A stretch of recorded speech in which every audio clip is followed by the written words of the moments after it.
Valtteri Bottas took pole position ahead of Lewis Hamilton in an unexpected front row lockout as Mercedes pulled off one of the turnarounds of the season to shock Max Verstappen and Red Bull in the Mexican GP qualifying, completely shifting the momentum Red Bull had built throughout the 2 days of dominating practice. Mercedes bounced back in extraordinary fashion at a track that had seemingly suited their title rivals and topped all three segments in Saturday's shootout, with Bottas storming clear in Q3. The Finnish driver, who unlike Hamilton and Verstappen is not in the championship contention, posted 2 laps that would have been good enough for pole and eventually beat his teammate by a tenth of a second with his lap time of a 1:15.875. Title leader Verstappen will start next to Hamilton on the grid, but contrary to his form, the leading up to qualifying, not ahead of him. The Dutchman's only third and was 3.5 tenths off the pace, despite being the overwhelming favourite. Honestly, that first run in Q3 was one of my best laps ever, said Bottas. While Hamilton added, I really have no idea what changed. I'm just as shocked as everyone, but still will take it. Verstappen was hampered by a lack of grip as well as a distraction on his last lap as his teammate Sergio Perez and the AlphaTauri of Yuki Tsunoda ran wide off the track ahead of him. He blamed Tsunoda for costing him pole, but he's still optimistic of his chances in the race tomorrow, with the longest run down to turn 1 of the season being over 800 metres.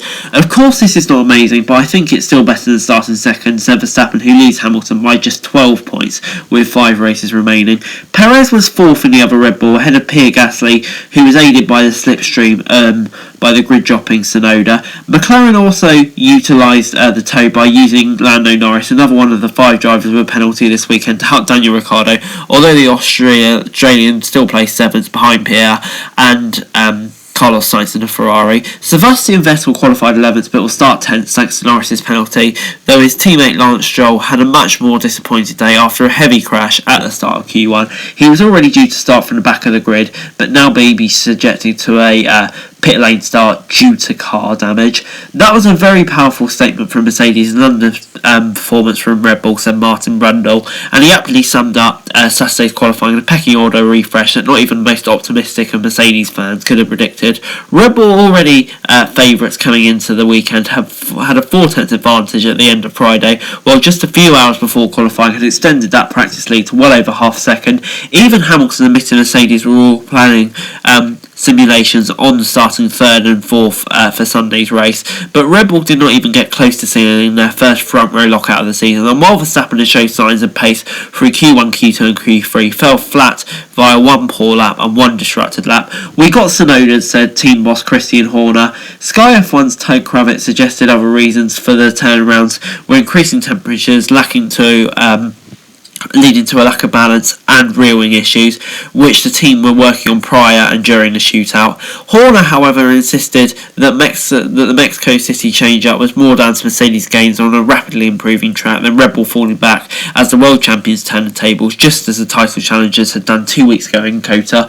What it has done has completely revitalised this weekend and indeed the championship battle, with Hamilton now eyeing cutting Verstappen's championship lead. An epic rundown into turn 1, an epic race away. Do not miss the next chapter of this thrilling 2021 season with lights out tomorrow in the UK at 7 p.m. and yeah, it's just going to be brilliant. But before I go, here's the final classification. Valtteri Bottas on pole, Lewis Hamilton second, incredible lap by Bottas, and what a turnaround with Mercedes. No one saw that coming. Red Bull will be extremely frustrated, but with the tow, it may not even turn out to be that big of a disadvantage. Pierre Gasly in 5th, great job from him. Just really fantastic, getting the maximum out of that car. And then Ricciardo in 7th, so I think he'll be pretty happy with that. Carlos Sainz, great job to get so far ahead of Leclerc, who had a bit of a messy session. Norris obviously did his job, and then Tsunoda, honestly, I don't think he's really to blame for that whole thing. It's a bit harsh of Red Bull to totally put the blame on him. And then Vettel in 11th, and Raikkonen, presuming he doesn't get a grid penalty, moving up, so that's positive for them. And then Russell, obviously with the grid penalties, frustrated. Giovinazzi in 40th, still not quite on Raikkonen's level. And then the 2 Alpines, who, they just had an absolute shocker of a session. Really, really disappointing for them. And then, of course, you've got Latifi, Schumacher, Mazepin. Kind of the usual you'd expect down there. Williams just haven't had the pace this weekend, really, or at least Latifi to compete with the Alfa Romeos, and then the Hasses, even more drama between the two of them. Well, you've got to keep it interesting. The battle for 19th and 20th, I suppose. And then obviously Lance Stroll with his crash. That was really, really disappointing, but won't make a huge difference as he's starting from the back already. Hey guys, that's the video. Thanks very much for watching. Remember to like, share, subscribe. Let me know your thoughts, comments down below. Follow on Twitter, link in the description below for daily F1 news, and subscribe to the channel on the screen. That'd be greatly appreciated. Thanks very much for watching. Peace.